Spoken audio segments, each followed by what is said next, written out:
¿No puedes dormir? No te preocupes, yo te cuento un cuento. Este cuento se llama Felicidad clandestina y es un cuento de Clarice Lispector.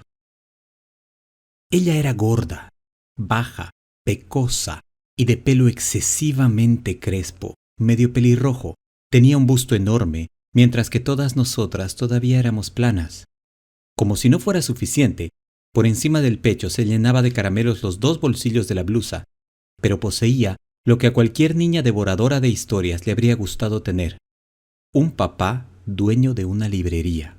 No lo aprovechaba mucho, y nosotros todavía menos. Incluso para los cumpleaños, en vez de un librito barato por lo menos, nos entregaba una postal de la tienda del papá. Para colmo, siempre era algún paisaje de Recife, la ciudad en donde vivíamos, con sus puentes más que vistos. Detrás escribía con letras elaboradísimas palabras como fecha natalicia y recuerdos. Pero qué talento tenía para la crueldad. Mientras haciendo barullo chupaba caramelos, toda ella era pura venganza. ¿Cómo nos debía de odiar esa niña a nosotras, que éramos imperdonablemente monas? Delgadas, altas, de cabello libre. Conmigo ejercitó su sadismo con una serena ferocidad.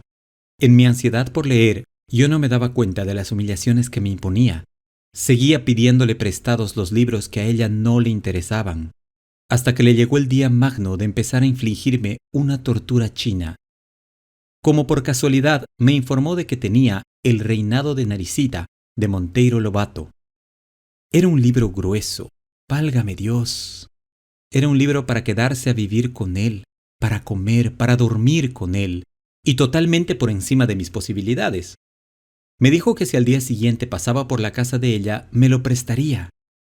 Hasta el día siguiente, de la alegría, yo estuve transformada en la misma esperanza. No vivía, nadaba lentamente en un mar suave. Las olas me transportaban de un lado a otro. Literalmente corriendo, al día siguiente fui a su casa. No vivía en un apartamento como yo, sino en una casa. No me hizo pasar. Con la mirada fija en la mía, me dijo que le había prestado el libro a otra niña y que volviera a buscarlo al día siguiente. Boquiabierta, yo me fui despacio.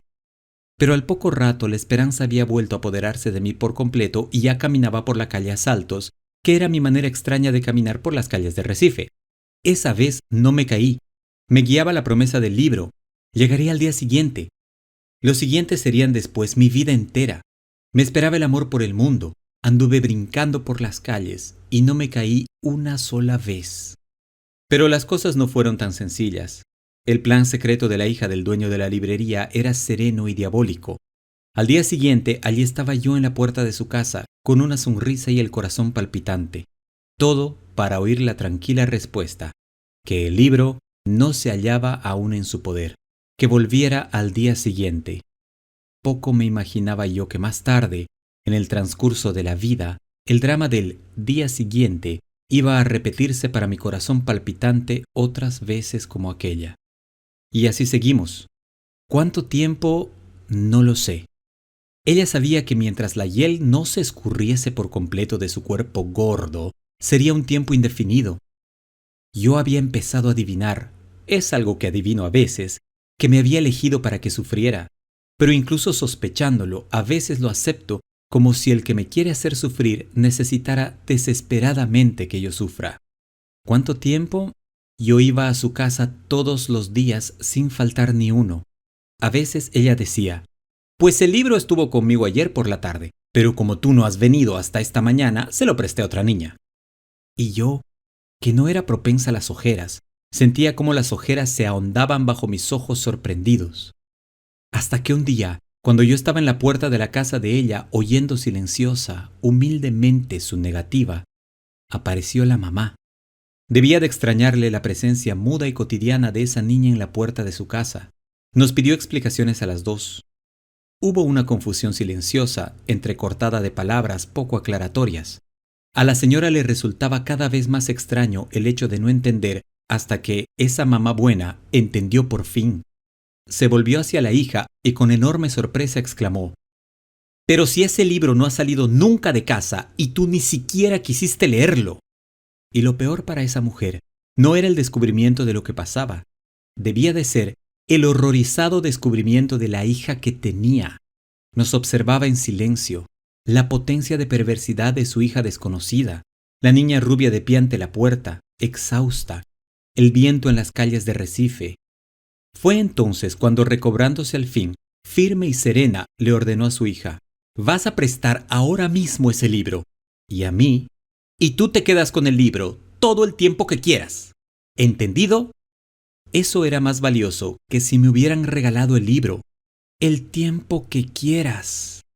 Es todo lo que una persona grande o pequeña puede tener la osadía de querer. ¿Cómo contar lo que siguió? Yo estaba tontada y fue así como recibí el libro en la mano. Creo que no dije nada. Tomé el libro. No partí brincando como siempre. Me fui caminando muy despacio. Sé que sostenía el grueso libro con las dos manos, apretándolo contra el pecho. Poco importa también cuánto tardé en llegar a casa. Tenía el pecho caliente, el corazón pensativo. Al llegar a casa, no empecé a leer. Simulaba que no lo tenía, únicamente para sentir después el sobresalto de tenerlo. Horas más tarde lo abrí, leí unas líneas maravillosas, volví a cerrarlo. Me fui a pasear por la casa. Lo postergué más aún yendo a comer pan con mantequilla. Fingí no saber en dónde había guardado el libro. Lo encontraba, lo abría por unos instantes. Creaba los obstáculos más falsos para esa cosa clandestina que era la felicidad. Para mí la felicidad habría de ser clandestina. Era como si ya lo presintiera. Cuánto me demoré. Vivía en el aire. Había en mí orgullo y pudor. Yo era una reina delicada. A veces me sentaba en la hamaca para balancearme con el libro abierto en el regazo, sin tocarlo, en un éxtasis purísimo. Ya no era una niña más con un libro. Era una mujer con su amante.